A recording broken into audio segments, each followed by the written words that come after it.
tell you what, if you did not enjoy the Virginia-Florida State game, then you probably don't love college football. And an incredible Friday night matchup goes in favor of the Cavaliers, 46-38 upset win over Florida State. This was a really fun game to watch if you watched it from start to finish, full of back and forth battles. There are plenty of momentum swings for both sides and a thrilling end to the game, including a controversial call at the end of the game. And this was a really fun game to watch for a couple different reasons. Virginia is a team playing with a ton of confidence right now. They are playing like they believe that they can win any game, and tonight kind of proved that was the case. Florida State's a team that had the win over Alabama in week 1, and Virginia basically took it to them early in the game. And then obviously Florida State bounced back. So you have the confidence of Virginia playing at a high level early on. They score 2 touchdowns off of 2 turnovers, so 14 points off those 2 Florida State turnovers, and they're up 14-0 with 9:43 left in the second quarter.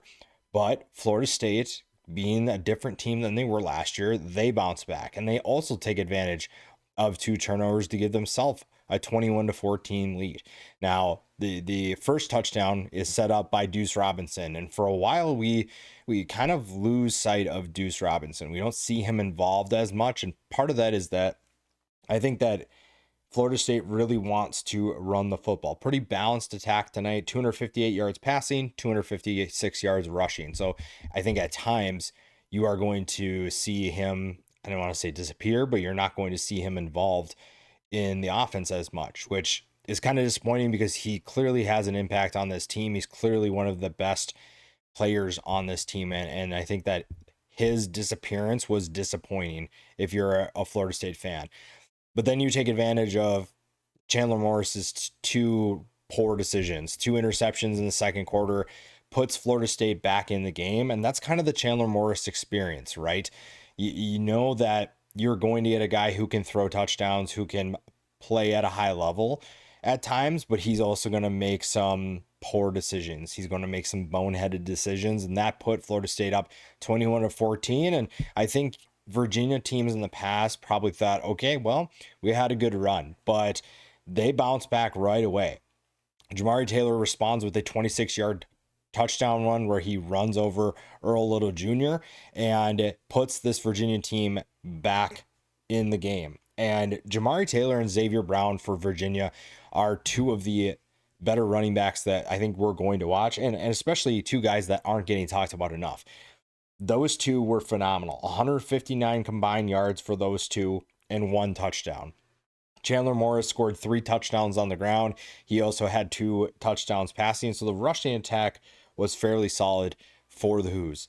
That's a really nice development this year that we've seen is Jamari Taylor's emergence, and Xavier Brown, who we talked about coming into this year. This is a guy who could potentially have a good season, and so far he has looked solid for this team. Then you go into the second half, and it's a little bit more subdued in terms of the scoring. The second quarter, it's 21-14 in terms of quarter scoring in favor of Florida State. So a big second quarter for both teams, and then it kind of dies down a little bit. Chandler Morris scores with 3:45 left in the third quarter. Duce Robinson gets a jump pass from Randy Pittman, who they used him in quite a few different ways. That was kind of fun to see them be creative with Randy Pittman, how they're going to use him as a pass catcher, as a wildcat operator. He is a really fun and unique player. Gets that touchdown pass to Duce Robinson to tie things up at 28. Virginia then responds in the fourth quarter a little bit later to give them a 35-28 lead. They get Xavier Brown on a wheel route. They get him matched up with Elijah Herring. That is a matchup that Virginia is going to want 10 times out of 10. And I think that was a good play call. I really like what Des Kinchings was able to do with his offense tonight. And if you can get Chandler Morris to kind of rein in some of that erratic play and that just poor decision making, they're going to be even more dangerous. And that matchup there was just another way to get Brown involved in the passing attack and in the offense. Then it gets down to the end of the fourth quarter, and Florida State is hoping to potentially keep this game keep it going. And who else but Randy Pittman, 11 yards from Thomas Castellanos on 4th and goal with 42 seconds left to tie it up. Virginia then obviously just takes it to overtime, and that's where things kind of get crazy. And you are feeling pretty good I think you're feeling pretty if you're either team. You felt pretty good about it. You see first overtime, 2 field goals. There was a controversial call with a missed pass interference, if you will. I think that Dakota Twitty, you can make an argument that he was hit early, but I think in that case, at that point in the game, refs probably aren't throwing the flag. So they kick a field goal to tie it 38-38. Virginia then starts the second overtime with the touchdown run. Again, more controversy as the 2-point conversion. They initially send out the extra point team, and the play clock gets reset. And Mike Norvell is very upset about that because Tony Elliott didn't realize that it was the second overtime. He had to go for 2, and the refs kind of bailed Virginia out in that way. So they did miss that one. They get the 2-point conversion. It was reviewed. They upheld it 46-38. Then you get into Florida State's possession. You have a 3rd and goal where it was kind of a struggle on 1st and 2nd and goal. And Thomas Castellanos finds Duce Robinson on the sideline. He throws it to him. A very nice throw, if I might add.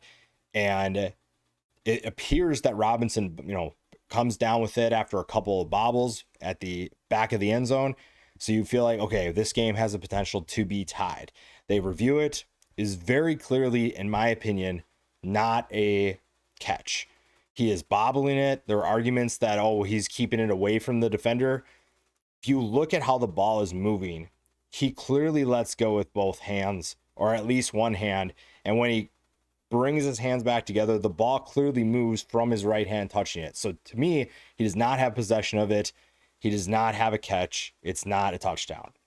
The next play, 4th and goal, Thomas Castellanos throws an interception and ultimately ends the football game. A disappointing end for sure.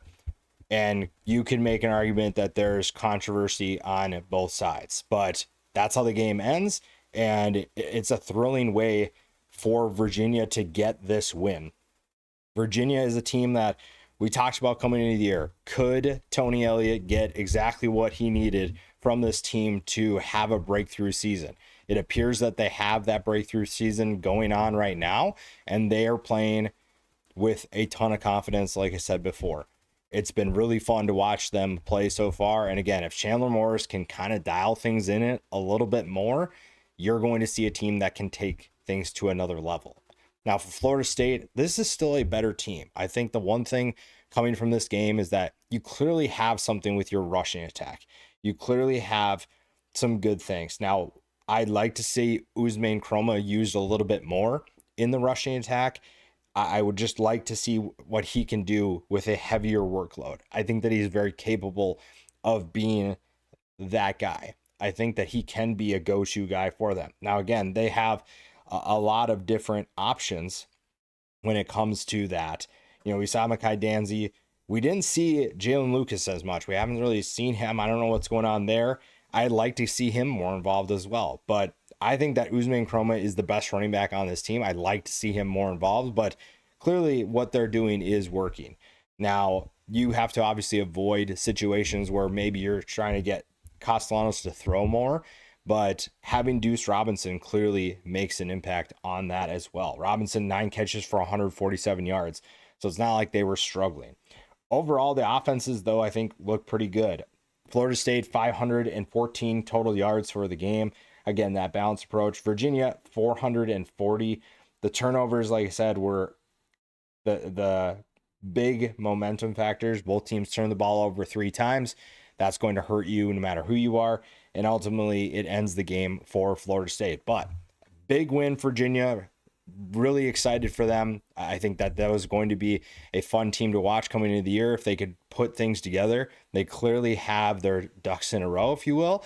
And this could be a team that can surprise people even more for the rest of the season.